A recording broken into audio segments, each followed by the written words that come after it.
Hello welcome जय हिंद प्यारे दोस्तों फॉर्मेटिव स्टडी में आपका स्वागत है। आज इस वीडियो लेक्चर में हम पढ़ेंगे कंप्यूटर। ठीक है। यानी इससे पहले हमने कंप्यूटर में क्या पढ़ा था तो हम बता दें जिन लोगों को नहीं पता। इससे पहले हमने पढ़ा था हार्डवेयर के बारे में, यानी हार्डवेयर और देखिए सॉफ्टवेयर के बारे में। ठीक है। यानी इससे पहले वाले लेक्चर में हमने हार्डवेयर और सॉफ्टवेयर को अच्छे से पढ़ा। देखिए अगर आपने ये हार्डवेयर और सॉफ्टवेयर की क्लास इससे पहले देखी होगी तो आपका एक भी डाउट नहीं रह गया होगा। आपको सारा कुछ बहुत अच्छे से क्लियर हो गया होगा कि हार्डवेयर क्या होता है और सॉफ्टवेयर क्या होता है, फिर हार्डवेयर के कौन कौन से पार्ट होते हैं। सारा कुछ इससे पहले हम पढ़ चुके हैं। आज इस वीडियो लेक्चर में देखिए जो हार्डवेयर के टाइप हैं, ठीक है, जिसमें आता है input device, output device, storage device, ठीक है, मेमोरी, ठीक है, फ्लॉपी डिस्क, ये सारा कुछ आज इस वीडियो लेक्चर में हम पढ़ेंगे। ठीक है। और साथ ही साथ हम बता दें, देखिए जो लोग जो लोग ये क्लास देख रहे हैं वो देखिए उनको हम बता दें कि साथ ही साथ आपको नोट्स बनाते रहना है। क्योंकि जब तक आप नोट्स नहीं बनाएंगे, क्योंकि देखिए आगे चलकर आपको रिवीजन करने में बहुत ज़्यादा प्रॉब्लम होगी। इसीलिए अभी से बोल रहे हैं, क्योंकि जब आप नोट्स बनाते हैं तो आपके दो दो फायदे हैं।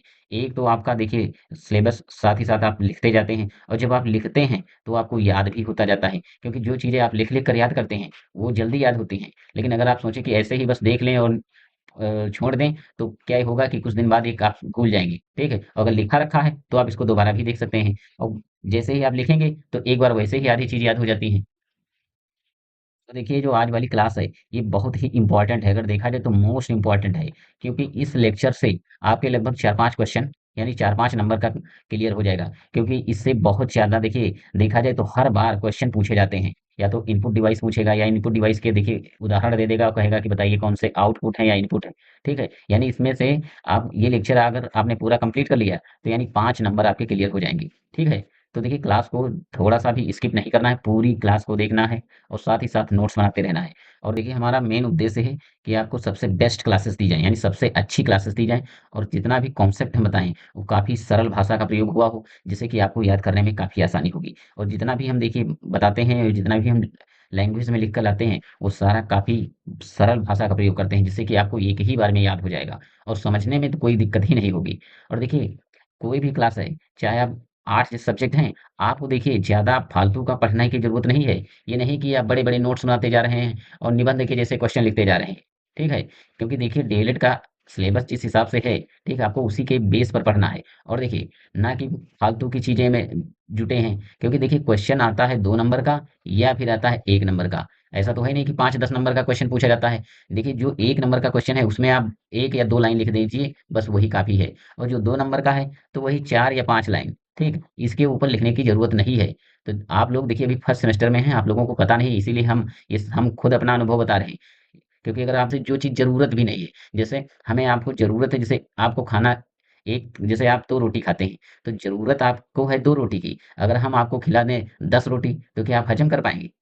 तो नहीं ना, यानी आप रोटी इतनी खा नहीं सकते हैं, क्योंकि आपकी लिमिट है 2 रोटी की। वैसे ही डीएलएड का जो सिलेबस है, उसकी लिमिट देखिए इसी हिसाब से है कि आपको जो 2 नंबर का है 4 या 5 लाइन लिख दीजिए। ऐसा नहीं कि पूरा निबंध लिखते जा रहे हैं।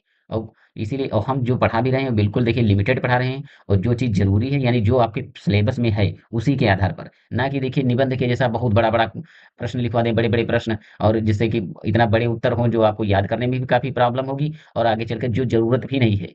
ठीक है? तो आप देखिए फालतू की चीज़ों से बचिए, इन्हीं चीज़ों से बचना है। अगर इन चीज़ों से बचे रहें, तो आपका देखिए बहुत अच्छे नंबर आएँगे। बस आप बचेंगे कैसे? आप हमसे जुड़िए, जिस हिसाब से हम बता रहे हैं, हम पूरा कोर्स आपको कंप्लीट करवाएँगे, ठीक है? और साथ ही साथ इतना अच्छा रिवीजन करवा देंगे कि आपके नंबर जितने हम बोल रहे हैं कि 90 प्लस, हमसे जुड़ने वाले हर जो प्रशिक्षु के हैं, नंबर 90 प्लस आएँगे, ठीक है? बस आपको हमारे हिसाब से तैयारी करते रहना है। तो चलिए क्लास को स्टार्ट करते हैं। सबसे पहले समझते हैं इनपुट डिवाइस। देखिए काफ़ी ही सरल भाषा का प्रयोग किया है मैंने। देखिए इनपुट डिवाइस का मतलब है ऐसे उपकरण जो हमारी जानकारी या आदेश को कंप्यूटर के अंदर भेजते हैं। ठीक है? जैसे दूसरी देखिए डेफिनेशन, अगर आपको ये थोड़ा सा टफ लग रही हो तो इससे भी सरल भाषा में देखिए, इनपुट डिवाइस वे होते हैं जिनकी मदद से हम कंप्यूटर को कुछ बताते हैं या उसे काम करवाने के लिए आदेश देते हैं। ठीक है? यानी हमें हमें कोई काम करवाना है तो यानी हम कंप्यूटर से देखिए इनपुट डिवाइस जो होती हैं उनसे हम कंप्यूटर को आदेश देते हैं। ठीक है? तो देखिए कौन-कौन सी होती हैं इनपुट डिवाइस? तो ये तो रही परिभाषा। अगर आपको डेफिनिशन पूछेगा तो आपको बस यही लिखना है। ठीक है? इसके अलावा ज़्यादा लिखने की ज़रूरत नहीं है। तो देखिए उदाहरण, कीबोर्ड है इनपुट डिवाइस है, mouse input device, microphone input device, scanner input device और वेब कैम। वेब कैम मतलब कैमरा, ठीक है, क्या है, सब इनपुट डिवाइस हैं। अब देखिए इसके बारे में भी थोड़ा थोड़ा समझ लेते हैं। जैसे आपको विस्तार से अगर लिखने को आ गया क्वेश्चन कि इनपुट डिवाइस क्या होते हैं 2 नंबर का, तो आपको देखिए इनके बारे में भी थोड़ा थोड़ा एक एक लाइन करके लिख देना है। जैसे कीबोर्ड, इससे हम अक्षर, नंबर और कमांड टाइप करते हैं, ठीक है, यानी कीबोर्ड से है तो आप एक लाइन में लिख सकते हैं कि इसके इससे हम टाइपिंग करते हैं, ठीक है। अगला है देखिए माउस। देखिए माउस, इससे स्क्रीन पर क्लिक करके चीजें चुनते हैं या चलाते हैं। तो देखिए आपने कंप्यूटर को चलाया होगा या कंप्यूटर आपने देखा होगा, तो इसमें सबसे ज्यादा देखिए माउस का काम ज्यादा है, क्योंकि माउस से ही आप कमांड देते हैं, ठीक है। अगला है देखिए माइक्रोफोन, ठीक है, जिसे हम माइक भी कहते हैं, शॉर्ट में क्या कहते हैं, माइक। इससे हम अपनी आवाज कंप्यूटर को देते हैं। जैसे देखिए इसमें आप हमारा लेक्चर देख रहे हैं, यानी ये क्लास देख रहे हैं, तो इसमें क्या है, जो हमारी आवाज आप सुन रहे हैं, तो ये माइक के जरिए ही आपको आवाज आपको सुनाई दे रही है, ठीक है। तो ये कैसा है, इनपुट डिवाइस। फिर देखिए स्कैनर, इससे कागज की फोटो या दस्तावेज को कंप्यूटर में भेजा जाता है, ठीक है। स्कैनर की मदद से क्या है, किसी भी डॉक्यूमेंट्स को आप स्कैन करके कंप्यूटर के अंदर भेजते हैं, ठीक है। अगला है वेब कैम, इससे हमारी तस्वीर या वीडियो कंप्यूटर में जाता है, ठीक है, यानी कैमरा से क्या है, जब फोटो क्लिक करते हैं, ठीक है, तो उसको हम क्या है अपने कंप्यूटर में सेव कर लेते हैं या ले जाते हैं। अगला देखिए आउटपुट डिवाइस। तो पहले परिभाषा समझिए। आउटपुट डिवाइस वे उपकरण होते हैं जो कंप्यूटर के द्वारा की गई प्रक्रिया का परिणाम हमें दिखाते हैं, सुनाते हैं या प्रिंट करके देते हैं, ठीक है। देखिए यहाँ पर आउटपुट डिवाइस वह होता है, यानी आउटपुट डिवाइस वह होता है जो कंप्यूटर के अंदर की गई प्रोसेसिंग, यानी कंप्यूटर के अंदर कंप्यूटर के अंदर की गई प्रोसेसिंग का नतीजा हमारे सामने लाता है। जैसे स्क्रीन पर दिखाना, प्रिंटर से निकालना या स्पीकर से सुनाना। तो उदाहरण समझिए, आउटपुट डिवाइस के मुख्य उदाहरण कौन कौन से हैं। मॉनिटर कैसा है, इन आउटपुट डिवाइस है। प्रिंटर है, आउटपुट डिवाइस है। और स्पीकर है जो आउटपुट डिवाइस है, ठीक है। अगला देखिए हेडफ़ोन है, ये भी आउटपुट डिवाइस है। प्रोजेक्टर है, ये भी आउटपुट डिवाइस है। तो देखिए इनको एक-एक करके हम समझ लेते हैं। देखिए मॉनिटर क्या है? तो यह कंप्यूटर द्वारा किया गया कार्य स्क्रीन पर दिखाता है, जैसे टेक्स्ट, फ़ोटो, वीडियो आदि। फिर अगला है देखिए प्रिंटर, कंप्यूटर में तैयार किए गए दस्तावेज या चित्र को कागज पर छाप कर देता है। यानी आउटपुट जो डिवाइस है प्रिंटर, ये देखिए जब हम किसी कागज को प्रिंट करते हैं तो हमें देखिए छाप कर देता है, यानी ये क्या है, आउटपुट देता है, ठीक है। इसीलिए ये कहते हैं हम आउटपुट डिवाइस से। अगला है स्पीकर। देखिए स्पीकर से हम गाने सुनते हैं, यानी स्पीकर क्या है, आउटपुट डिवाइस है। यह कंप्यूटर की आवाज जैसे गाने, वीडियो की ध्वनि, अलार्म आदि को सुनने के लिए होता है। अगला देखिए हेडफ़ोन। हेडफ़ोन देखिए ये भी आवाज़ सुनने के लिए होते हैं, लेकिन यह एक निजी सुनने के लिए होते हैं। जैसे देखिए स्पीकर क्या है, आप जब स्पीकर को सुनते हैं यानी आप दूर तक ज़्यादा लोग सुन सकते हैं, लेकिन हेडफ़ोन क्या है, आप खुद कोय स्वयं से मतलब सुनते हैं, यानी निजी मतलब पर्सनली, ठीक है? आप व्यक्तिगत तौर पर यानी खुद आप सुनते हैं। देखिए 5वां है प्रोजेक्टर। यह कंप्यूटर की स्क्रीन को बड़ी स्क्रीन या दीवार पर दिखाता है, जैसे किसी मीटिंग या क्लास में। तो देखिए जो प्रोजेक्टर है आप लोगों ने बहुत पहले देखा होगा। जैसे गाँव में जो लोग रहते हैं उनको बता दें कि जो सबसे पहले क्या है, जब पहले तो रंगीन टी पहले सादी टीवी हुआ करती थी। तो सब लोग देखिए मनोरंजन उसी जैसे जो सादी टीवी थी वहाँ पर मूवी देखते थे। ठीक है? इसके बाद देखिए कुछ समय बदला तो रंगीन टीवी आई और रंगीन टीवी के बाद देखिए आया प्रोजेक्टर। तो देखिए जब भी गाँव में आपने देखा होगा कि जब कोई किसी के घर के में कोई बड़ा फंक्शन हो रहा है, कोई शादी पार्टी है या कुछ है, तो देखिए जब फंक्शन होता था तो देखिए वो क्या लाते थे, प्रोजेक्टर चलवाते थे। प्रोजेक्टर पर देखिए जब क्या है मूवी चलती थी, तो लोग गाँव के सारे इकट्ठा होकर एक साथ बैठकर मूवी देखते थे। ठीक है? यानी लेकिन आजकल जो देखा जाए तो प्रोजेक्टर का जो चलन है वो अब बंद हो गया। क्योंकि अब देखिए प्रोजेक्टर कोई देखने नहीं जाता। अब सबके पास स्मार्टफ़ोन है, तो अब मूवी जो अगर देखना है, फ़िल्में देखना, गाने सुनना, तो खुद अपने स्मार्टफ़ोन में ही सब सारी चीज़ें उपलब्ध हैं। ठीक है? तो यानी प्रोजेक्टर का यूज़ बहुत पहले हुआ करता था। ठीक है? अगला देखिए यहाँ पर समझिए इनपुट डिवाइस यानी कंप्यूटर को आदेश देने वाले, ठीक है। और प्रोसेसिंग क्या होती है, कंप्यूटर अंदर काम करता है, यानी जो हम इनपुट डिवाइस से कोई आदेश देता है तो अंदर क्या है, कंप्यूटर जो प्रोसेस करता है उसे, ठीक है, तो उसे हम कहते हैं प्रोसेसिंग। आउटपुट डिवाइस क्या है, कंप्यूटर का जवाब दिखाने या सुनाने वाले। तो ये थोड़ा रहा एक एक लाइन में डिफरेंस इनका। ठीक है, चलिए आगे समझते हैं। अगला है देखिए स्टोरेज डिवाइस, ठीक है। स्टोरेज डिवाइस वे उपकरण होते हैं जिनमें हम अपनी जानकारी, दस्तावेज, फोटो, वीडियो आदि को जमा करके रख सकते हैं और जब जरूरत हो तब दोबारा देख या इस्तेमाल कर सकते हैं। यानी स्टोरेज डिवाइस में देखिए किसी भी जैसे फ़ोटो को है, वीडियो है या कोई डॉक्यूमेंट्स है, तो उसको हम क्या है स्टोर करके रख सकते हैं और ज़रूरत पड़ने पर हम इसे दोबारा देख सकते हैं। यानी जैसे आपके फ़ोन में आपका फ़ोन होगा तो उसमें भी स्टोरेज होता है, तो आप काफ़ी चीज़ें देखिए फ़ोटो हैं, फ़ाइल हैं, बहुत सारे जैसे पीडीएफ हैं, सब आप उसमें अपने फ़ोन में सेव करके रखते हैं, ठीक है? तो किसके अंतर्गत आता है? स्टोरेज डिवाइस के अंतर्गत। देखिए तो स्टोरेज डिवाइस कौन-कौन से होते हैं? तो समझिए, एक होता है आंतरिक स्टोरेज, यानी ये जो क्या है कंप्यूटर के अंदर लगी होती है, ठीक है? तो देखिए हार्ड डिस्क, ठीक है? हार्ड डिस्क ड्राइव जिसे एचडीडी कहते हैं और सॉलिड स्टेट ड्राइव यानी एसएसडी, ठीक है? एक आंतरिक था, अब ये है बाहरी बाहरी स्टोरेज जिसे हम एक्सटर्नल स्टोरेज कहते हैं। तो कंप्यूटर के बाहर से जोड़ी जाती है, ठीक है? हम कहीं भी ले जा सकते हैं। यानी देखिए उदाहरण क्या है पेन ड्राइव, यानी ये पेन ड्राइव क्या है बाहरी स्टोरेज है। आपने देखा होगा कंप्यूटर में इस प्रकार छोटी सी एक पेन ड्राइव लगती है, ठीक है? ये इसे हम क्या कहते हैं पेन ड्राइव, इसमें किसी भी डेटा को आप स्टोर कर सकते हैं, ठीक है? और आप कंप्यूटर में लगाकर इस डेटा को दोबारा यूज कर सकते हैं। फिर देखिए मेमोरी कार्ड, यानी आपके मोबाइल फ़ोन में देखिए पहले क्या है जो कीपैड फ़ोन हुआ करते थे, उसमें क्या था मेमोरी कार्ड पड़ता था, जिसमें आप मूवी हैं, गाने हैं, फ़ोटोज़ हैं, ये सब सेव होते थे।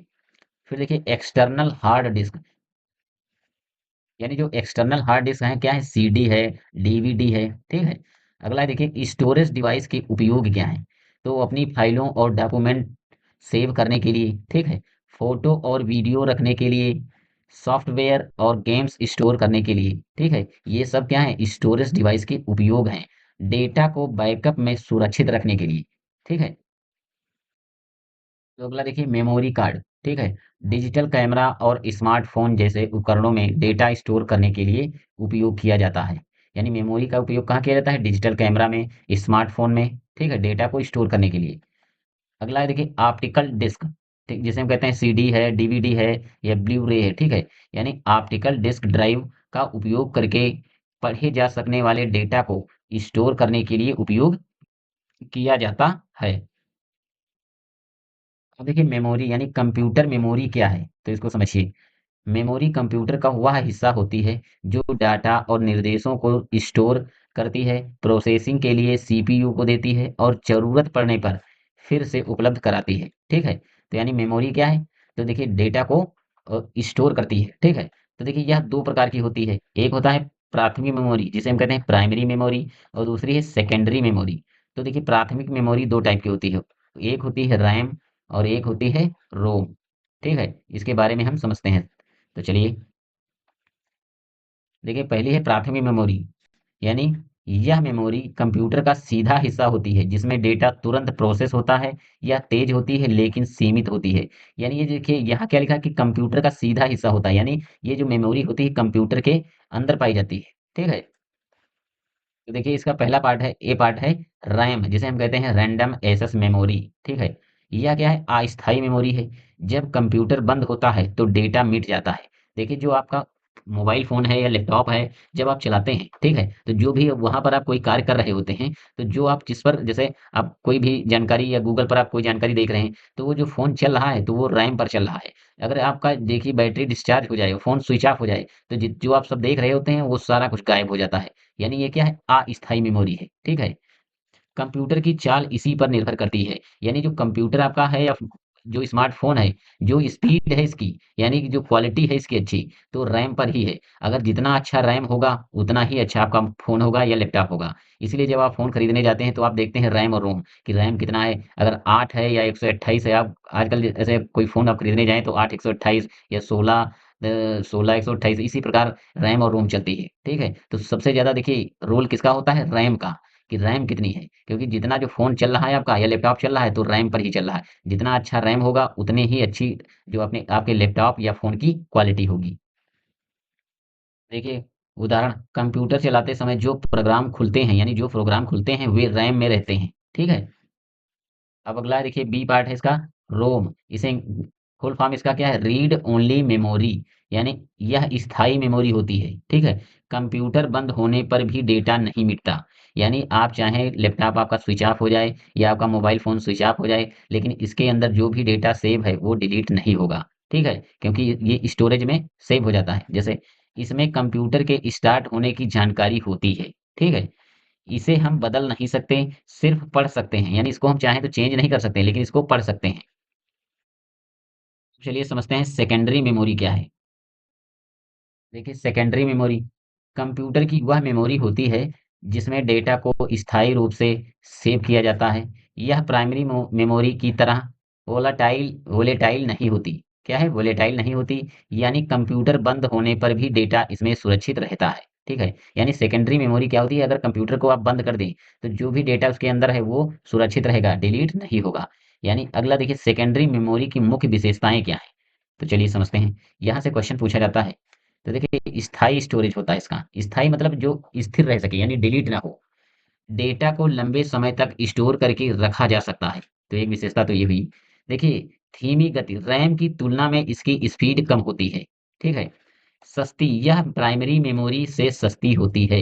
यानी जो सेकेंडरी मेमोरी होती है वो प्राइमरी मेमोरी से सस्ती होती है। अगला देखिए इसके उदाहरण कौन-कौन से हैं, यानी सेकेंडरी मेमोरी के अंतर्गत कौन-कौन से आता है।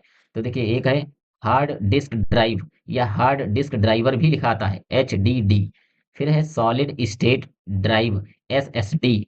फिर अगला है फ्लॉपी डिस्क, बहुत ही मोस्ट इंपॉर्टेंट, इससे क्वेश्चन पूछा भी जा चुका है और हार्ड डिस्क से भी। ये देखिए जिस पर हम इंपॉर्टेंट लगा रहे हैं ये तो बहुत ही इंपॉर्टेंट है। वैसे तो ये पूरी क्लास ही मोस्ट इंपॉर्टेंट है क्योंकि इससे क्वेश्चन भर भर के एग्जाम में पूछे जाते हैं।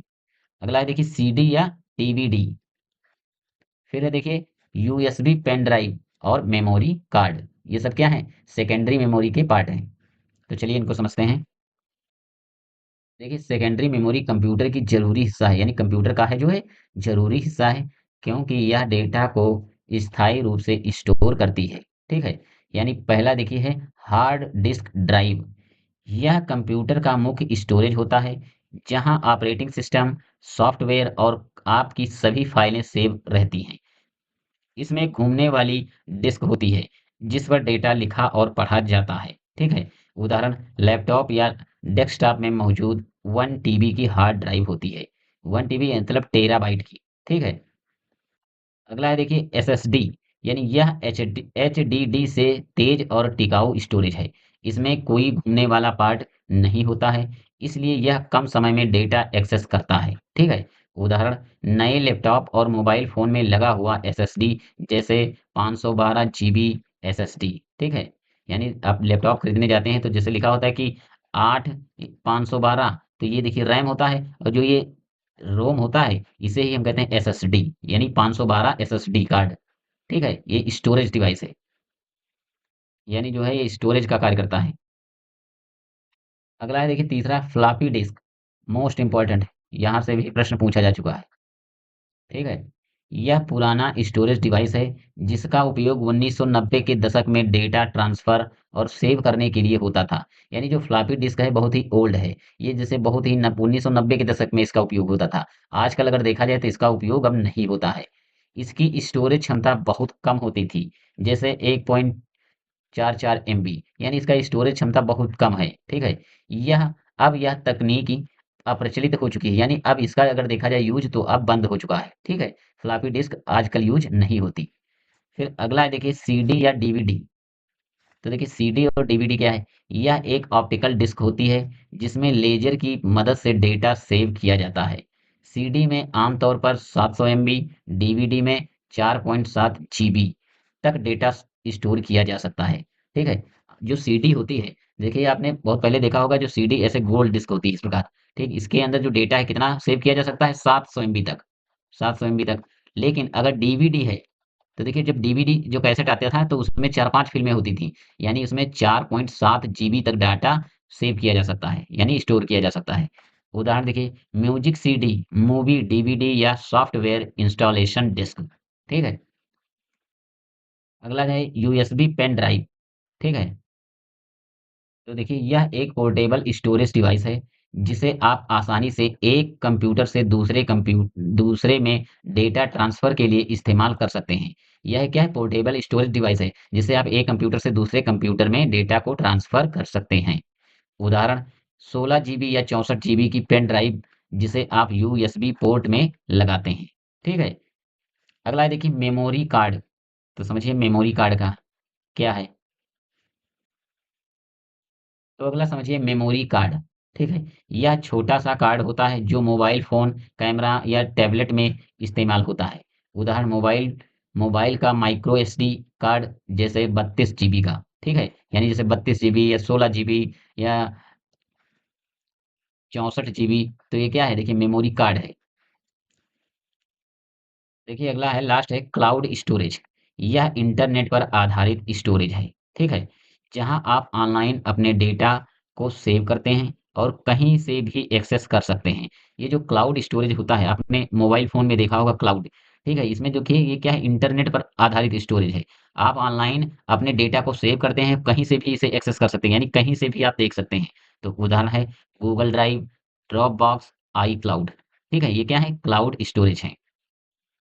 तो देखिए आज की क्लास को हम यहीं पर विराम देते हैं और मिलेंगे नेक्स्ट क्लास में। तब तक के लिए देखिए हम आपको बता दें कि कुछ टॉपिक ऐसे होंगे, जैसे मेमोरी है या स्टोरेज डिवाइस है, तो आपको देखिए कुछ रिपीट हुई होंगी। ऐसा लग रहा हो कि हम वहाँ भी पढ़ रहे हैं, यहाँ भी पढ़ रहे हैं। तो देखिए किसके जो कंप्यूटर में जो कुछ चीज़ें हैं, देखिए एक चीज़ जो एक है, दूसरा जो है एक दूसरे से जुड़ी हुई हैं, ठीक है? तो यानी स्टोरेज जब डिवाइस हम पढ़ रहे थे, तो वहाँ पर भी स्टोरेज में जो-जो चीज़ें आती हैं, वो हमने पढ़ा। फिर इसके बाद जब हम सेकेंडरी मेमोरी पढ़ा, उसमें भी जो स्टोरेज होता है, उसका अलग से पढ़ा। तो इसलिए हो सकता है आपको लगे कि एक जैसा है, लेकिन वो सब चीज़ अलग-अलग है, ठीक है? तो आशा करते हैं कि आपको क्लास समझ में आई होगी और आपने सारा जो कॉन्सेप्ट हमने बताया, ये सारा नोट किया होगा, ठीक है? तो मिलते हैं नेक्स्ट क्लास में, तब तक के लिए जय हिंद।